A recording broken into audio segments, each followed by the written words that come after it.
UK happy. Escaping EU to launch vaccination drive connected to economic boost.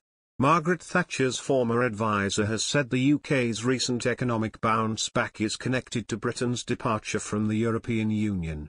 Patrick Minford, Brexit-backing professor from Cardiff University, noted the importance of a well-ordered vaccine drive away from the EU.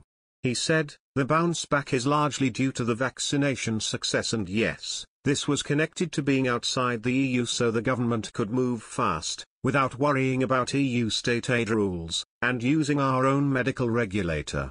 Outside of the EU and with it the European Medicines Agency, the UK was able to push ahead with approving doses of the COVID-19 vaccine." By the time 40% of Britons had been jabbed, the number of those who had received their first vaccination in the EU was stuck at around 12%. Just last week official figures found the UK had recorded a 4.8% growth in GDP in the second financial quarter. According to the Office for National Statistics, this was a much more profound bounce back than those experienced in France, Germany, and Spain. But the Iron Lady's ex-advisor also explained in a recent academic report that the UK could be looking forward to even more economic growth in the future.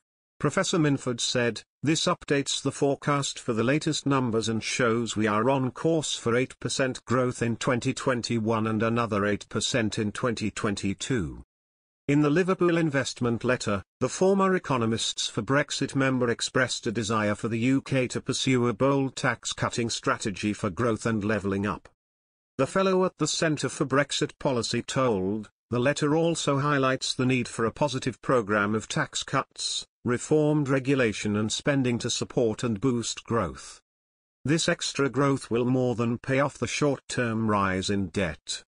In the report, the Cardiff-based academic went further by claiming, these growth-supporting policies involve supply-side tax cuts and spending rises whose short-term effect is of course to increase the deficit.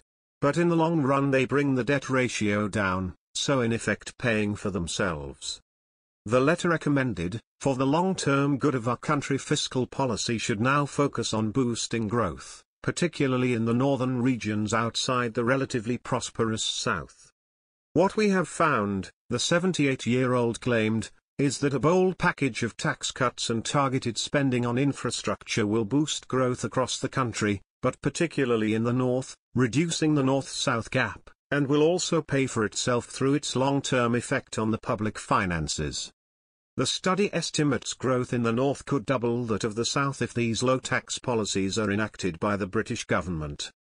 However, Professor Minford's report also issued a rallying cry for fellow proponents of supply-side economic policies.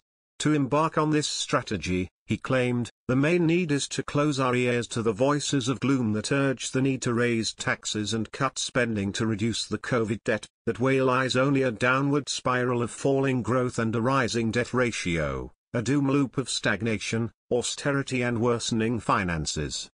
When considering the economic benefits Britain could yield from signing its own free trade agreements outside of the EU's customs union, the 78-year-old told, after the Australia deal, deals with the US and the Pacific Trade Agreement countries can deliver big gains to UK GDP, of 7% or more over the long term. The UK has already rolled over EU trading arrangements with more than 60 nations. Britain also signed its first bespoke post-Brexit trading accord in October 2020 when Tokyo agreed to sign a far-reaching Anglo-Japanese deal that went far beyond what had been offered to the Brussels bloc.